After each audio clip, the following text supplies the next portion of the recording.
Hi, welcome to the 13th episode of HorseSpirit Arts Gallery series, The Artistic Spirit. Tonight is my pleasure to introduce you to artist Laurie Hansen. Laurie is both a fine oil painter as well as a very creative, whimsical mixed media artist. Laurie is also one of the most kind-hearted people I've ever met in my life. So before we begin tonight, I'd like to introduce you to the producer and director of this show, Rob Hix, and he's going to tell you how Tonight Live's Facebook show works. Welcome, Rob. Hey, Robin. Ow. Just ripped my headset out. How are you? I'm good. How about yourself? Doing good. So Beverly and April are already here in the chat. Hello, ladies. Nice to see you. Hey, Beverly. Hey, April. And so this is a campfire. This is not a television show. So what we're trying to encourage everybody to do is to treat this like a campfire. So comment, ask Laurie Hansen questions, make fun of her, make her laugh. And we're anticipating that one of her kids will join, so that should be fun. But like I said, the point of these is to really treat these like a community event. So have fun, talk to Robin, talk to Laurie, and yeah, and have a good time. Thank you, Rob. Thanks. Right. Have fun. So guys, before we begin, I'd like to tell you a couple things about Laurie that you probably don't know or Laurie wouldn't tell you herself. So here we go. First of all, Laurie's work is in many private collections around the area. She went to get her art degree in a school in Minnesota, but I can't say the name of it. So she's going to have to actually tell you what the name of it. I think it's in French. The other, what's it called, Laurie? Atelier Lesueur. I'm so glad you pronounced that. So she got her art degree there. She does all sorts of different things, but one thing that she loves to do is plein air. And then sometimes she likes to take photos of things and then come back and paint them. She has been very successful in the gallery and sold many paintings. So without further ado, I'd like to introduce you to Laurie L. Hansen. Hi, everybody. Hi, Robin. Hi, Rob. Oh, there you are. Hi, everybody. Thanks for having me. Hi, Rob. Hi, Robin. Glad to be here. Yay. Well, Laurie, our very first question is, tell us about your art background and how you developed such a passion for it. Well, I was thinking about it today. One of my first memory that popped up was when I was in kindergarten. Our teacher had us do a copy a portrait of Abraham Lincoln. And I'll never forget the next day I went into class and she had hung them all around the room.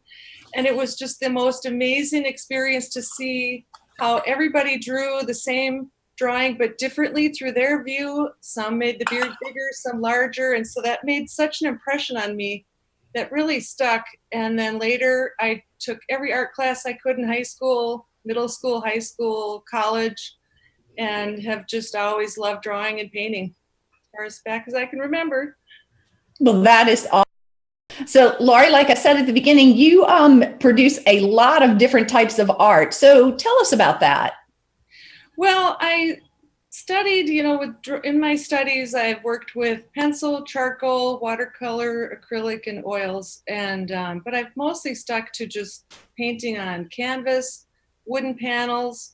And then that sort of evolved recently to painting on narrow boards. Mm-hmm. And that inspiration came from just one day I thought all these transitional wall spaces need art. And I'm going to paint boards and fill those spaces up with art. I know. One of the reasons I remember we had these spaces, these columns in the gallery, and you were like, oh, I can fill that space. Yeah. So that's kind of been evolving from anything from abstract, kind of emotional impressions. My first board was called Intuition, and it had these sparks of light and anything from sort of abstract to later now I'm working more as if I would paint on a canvas, but I'm just painting on the boards, and it's anything from flowers and birds to plein air, buildings. So that's the latest direction I'm going with the boards, is more representational. That's awesome. It looks like you're going in multiple directions because you also are bringing to the gallery a piece that looks like that you embroidered with beads. Can you tell us about that? Yeah, the inspiration for that started 16 years ago. My children were ages 8 and 18. And so I was going to hockey games, to dance class, and working full time. And I started beading in this cold winter season and sort of celebrating, gosh, my son's going to be 18, my daughter's 8. So I traced their hands on the canvas, and then I would bead in all their events to sort of maintain some kind of creativity. And so that's kind of, so then recently, fast forward, I was invited to participate in the Healing Hands event this year with the Columbia Center for the Arts Blossoms of Hope.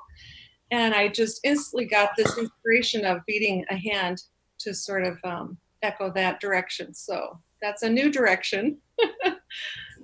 It's beautiful, and I can't wait for it to come in the gallery. Thank you. Well, Rob went over to your art studio and took some videos. So, Laurie, how about you talk us through what Rob's going to show us? Great.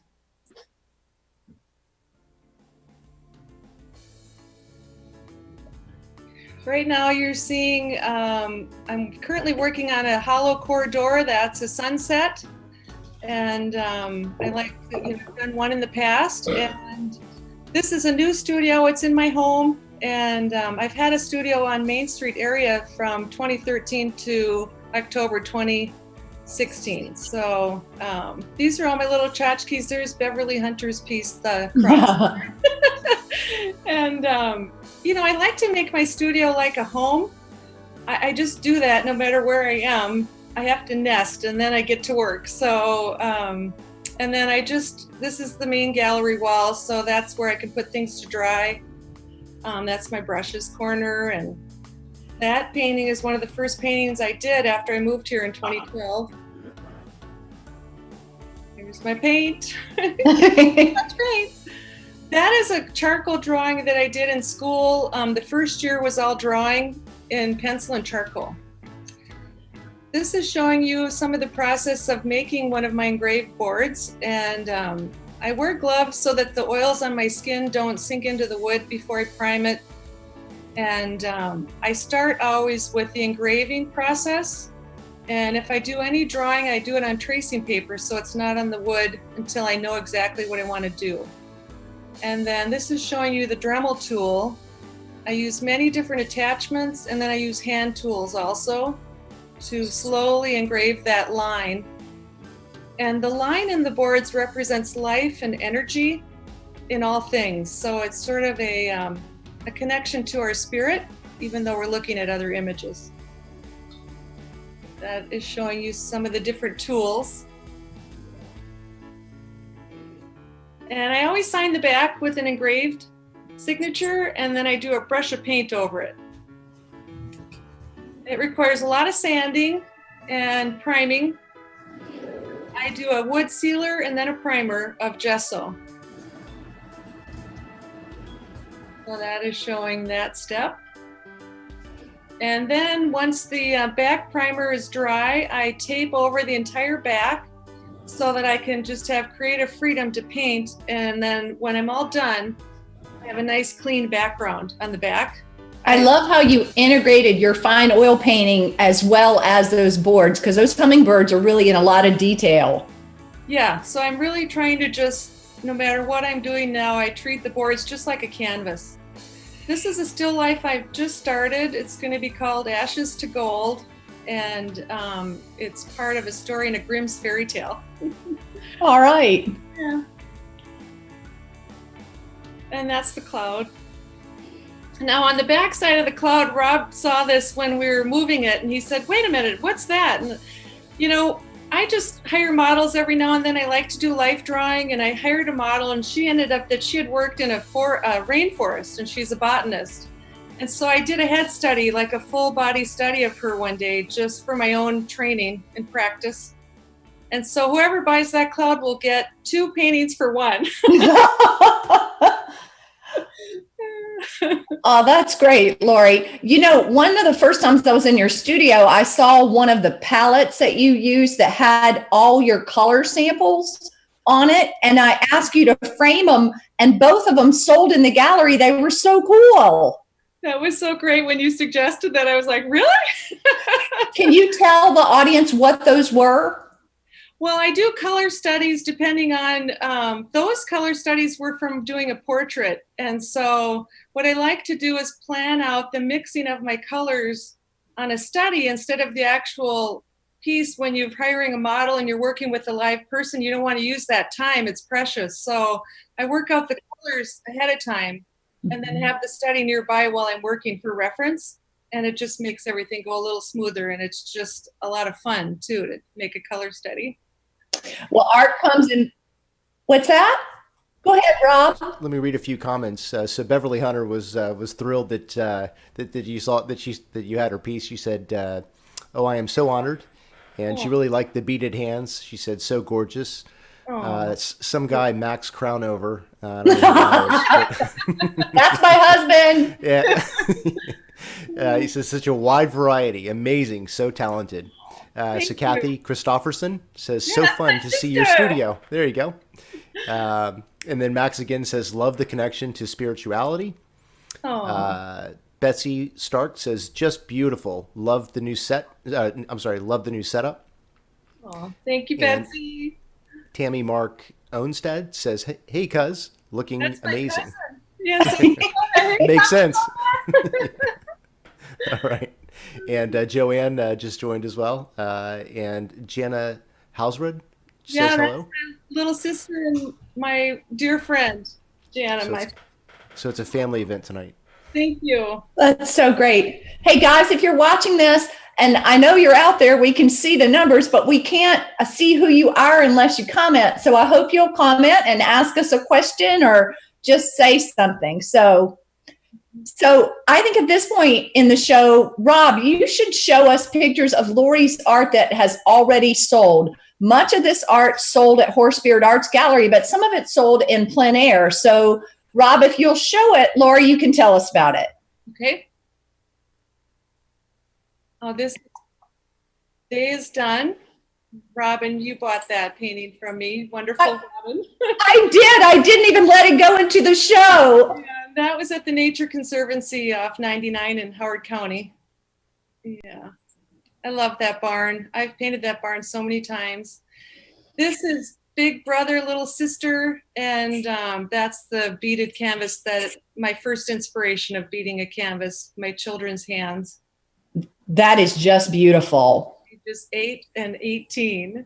And wow. Like they were in their own separate little universes, but yet I was their mother, and that was my connection with that piece. Oh. Yeah. That is a small engraved board. It's called Bubbles. Now, this is actually in the gallery right now. It's adorable. It's just for fun. It's just pure joy.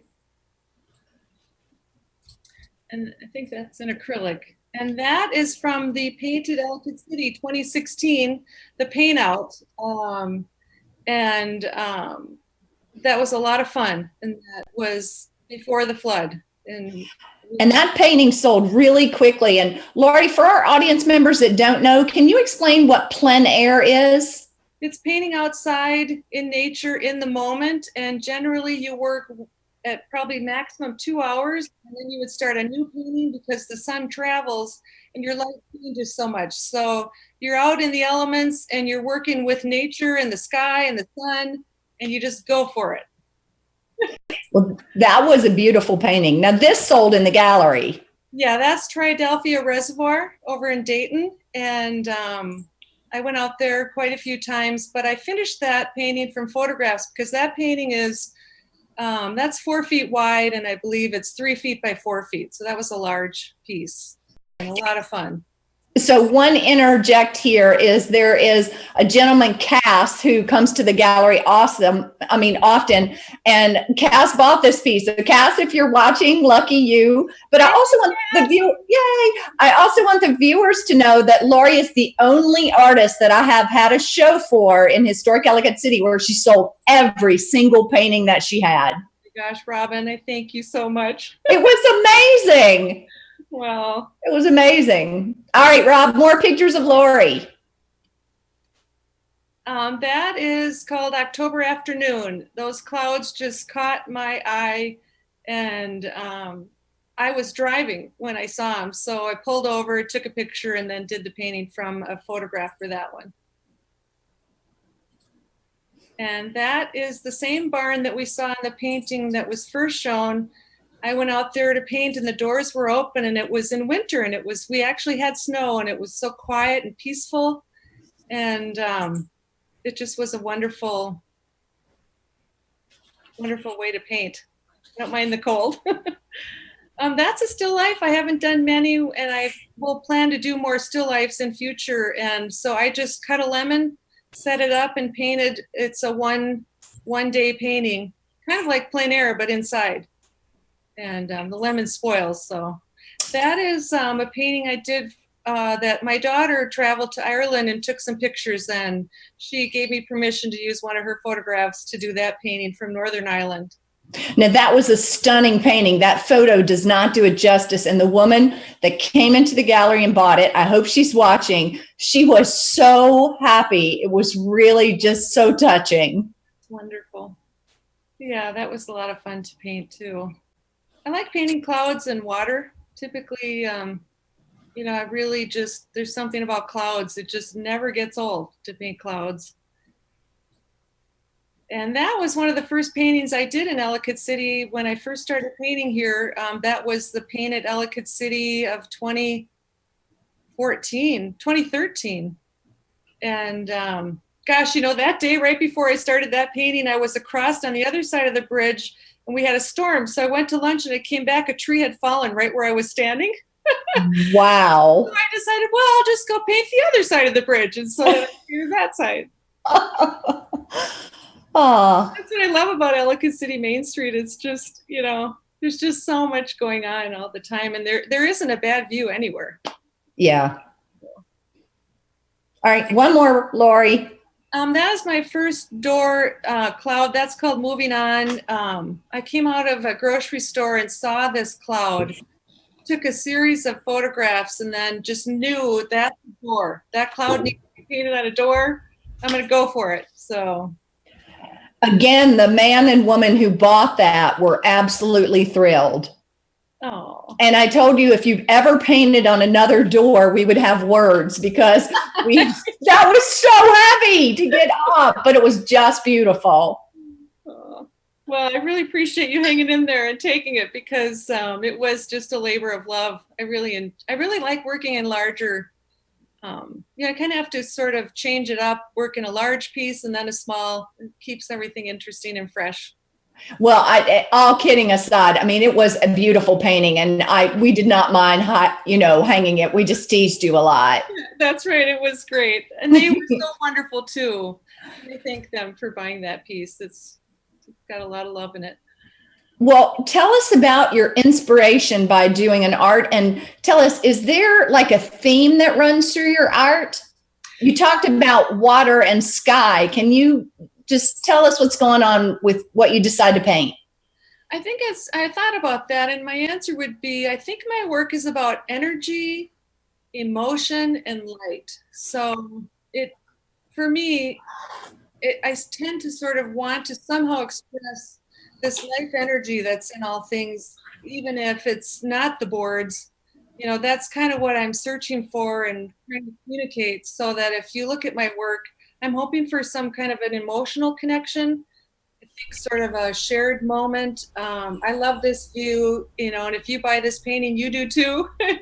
And just that connection. I like, being in a community, and being with so many other artists is so inspiring to me.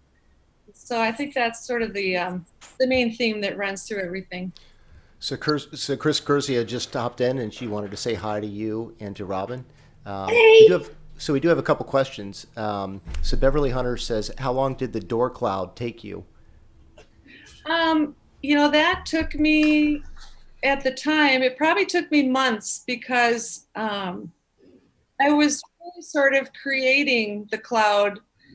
It didn't end up looking exactly like my photographs. So I did a lot of creation in that cloud with intention of emotion. So I wanted to sort of choose the darks that formed in there to be almost like the calm after a storm, and that cloud is moving on. So I would work on it each week, throughout months because I used so much oil paint on there. It took a while to dry in the humid summers of Maryland. Yeah, that I can remember walking through to your other studio and you were like, don't touch the wall, don't touch it. There's could be wet paint everywhere.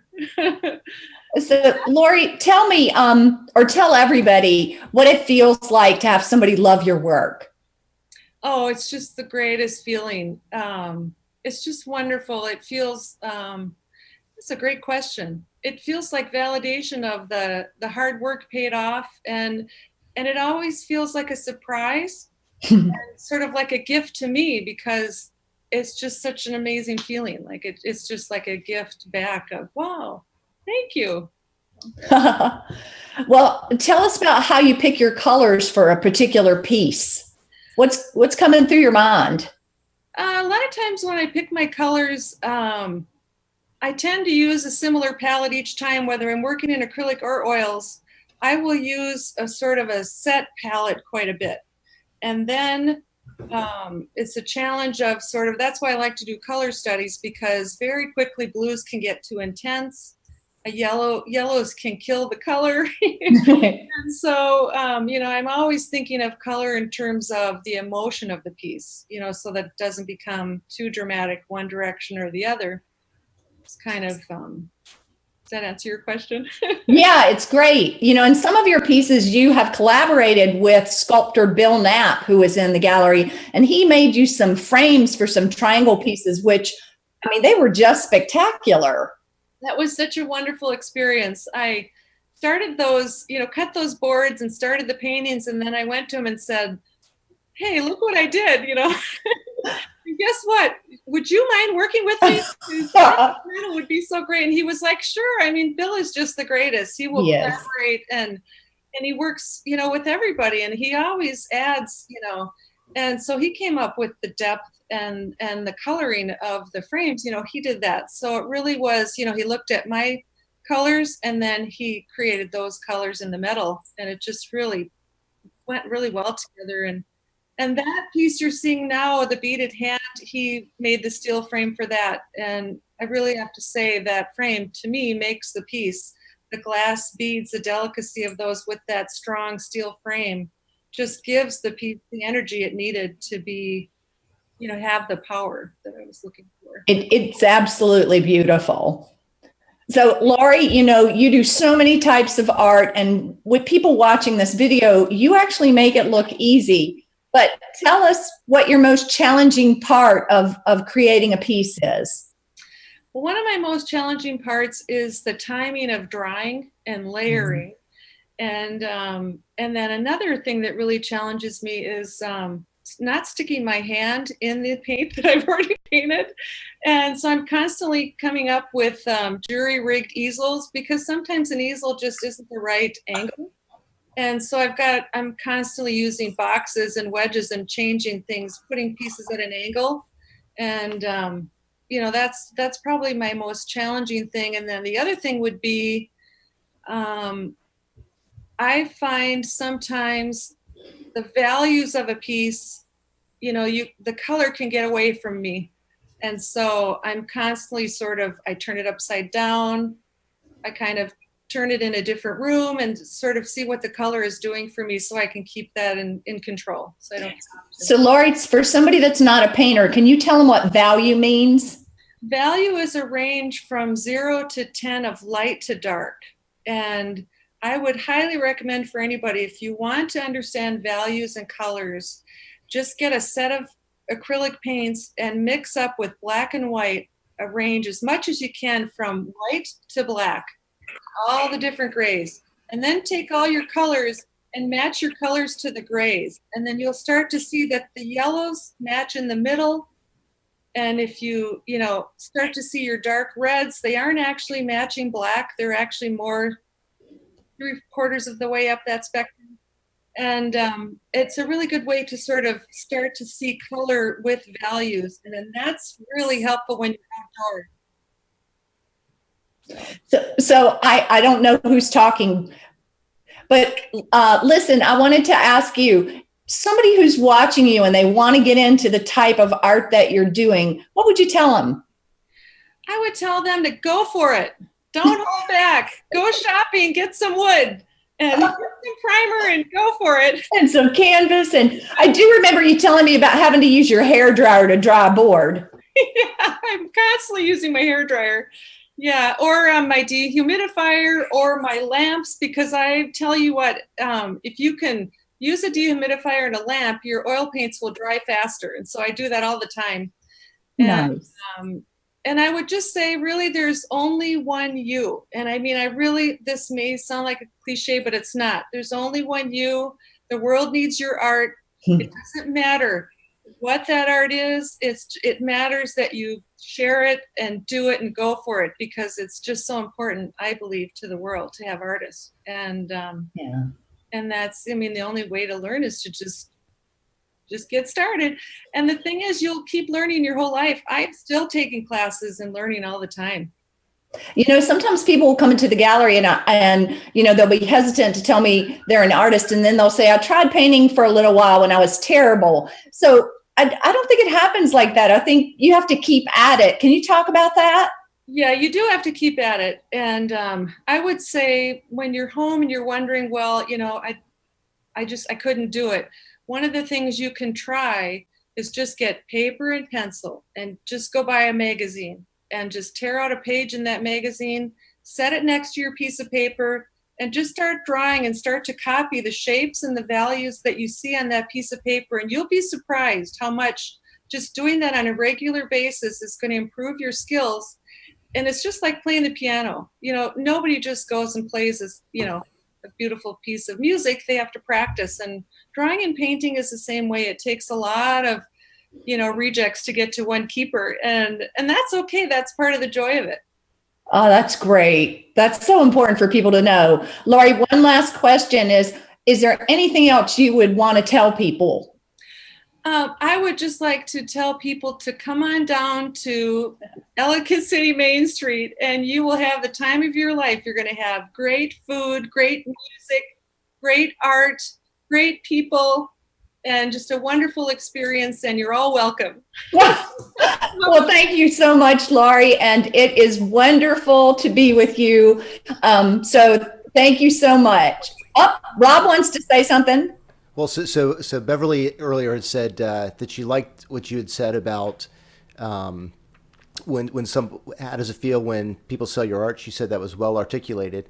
But here's the thing that grabbed my attention. So Kathy Christofferson says, and she's a good singer too, which is in direct conflict to what Robin you said before we started the show. Yeah, I told Laurie not to sing. Don't sing. Now they know I was singing in the setup. They do. Well, we have some family jams. You know, I was raised with a musical family, and so we have a lot of holidays. You know, we sing. We actually do. She gets out her guitar and we jam. Nice. Well, thank you so much, Laurie. Thank you, Robin, from the bottom of my heart. I mean, you're just a wonderful, wonderful person, and I can't be happier to be a part of your gallery experience and with all the other artists. And I just thank you for everything. The feeling is very mutual. All right. At this point in our show, we're going to talk about another small business in Ellicott City. So this is owned by Laurie and Steve McDermott, and this is called Southwest Connection. Now, their entire store was completely destroyed in the flood last July 30th. But they are resilient, they are strong, and they rebuilt that store. So let's meet Laurie right now and let her tell you about her store. Hi, my name is Laurie McDermott, and my husband Steve and I are the proud owners of Southwest Connection Native American Jewelry and Gifts here in historic Ellicott City. We are a multi-generational family-run business, and we have been in town since 1989. We specialize in Navajo, Hopi, Zuni, pottery, jewelry, artifacts. We take multiple trips out west. I'm getting ready to head out there next month to bring back some new, great, fantastic pieces for you. We have one-on-one relationships with our potters, with our jewelers. They are multi-generational families, so I'll be bringing those items back for you. I will also be posting those on our Facebook page as I start getting the new stuff in, one-of-a-kind, usually items. And you can find us on Facebook at Southwest Connection Native American Jewelry and Gifts. We are open every single day from at least 11 to 6. Sometimes on the weekends we're open until 8 o'clock. Along with that, my husband is a master silversmith, and he can specially repair any of your Navajo pieces or just restringing. We also have a homemade fudge and candy shop where we make everything on site. And we have just recovered from 9 months of the flood, and we would greatly appreciate you coming down and visiting us. Thank you.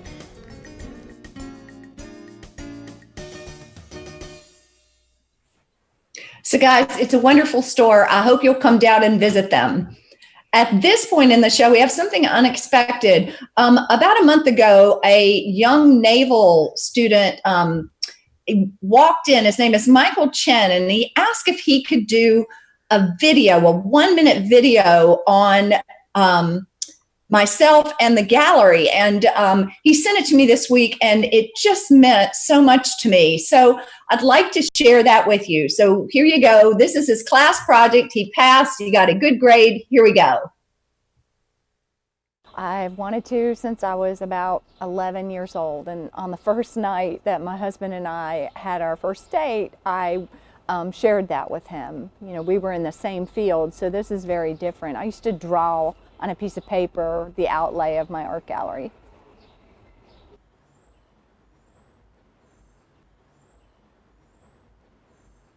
My undergraduate was a Bachelor of Science in Nuclear Engineering, and then I went on to get a Master's of Science in Nuclear Engineering with a minor in math.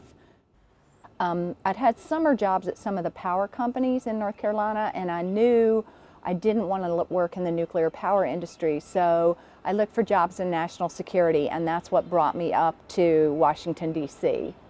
So 50 was a big turning point for me. When I turned 50, what happened is my husband got an autoimmune disease out of nowhere. It was called vasculitis. It was life-threatening. He was on 6 months of disability, and we couldn't take him to the hospital in fear of MRSA. You know, he would catch an infection, so he had to be at home, and I took care of him, and that was really very frightening. It made me realize the frailty of life, and it made me want to spend more time with my husband and want to do things that I loved. And so I realized if I don't do this now, when am I going to do it? I focused on my own art, and then I realized how much I enjoyed working with other people, you know, representing other people, working directly with the clients. You know, I'd been a program manager for a long time, and so you know, it was just a natural extension of my previous life, but applied to art.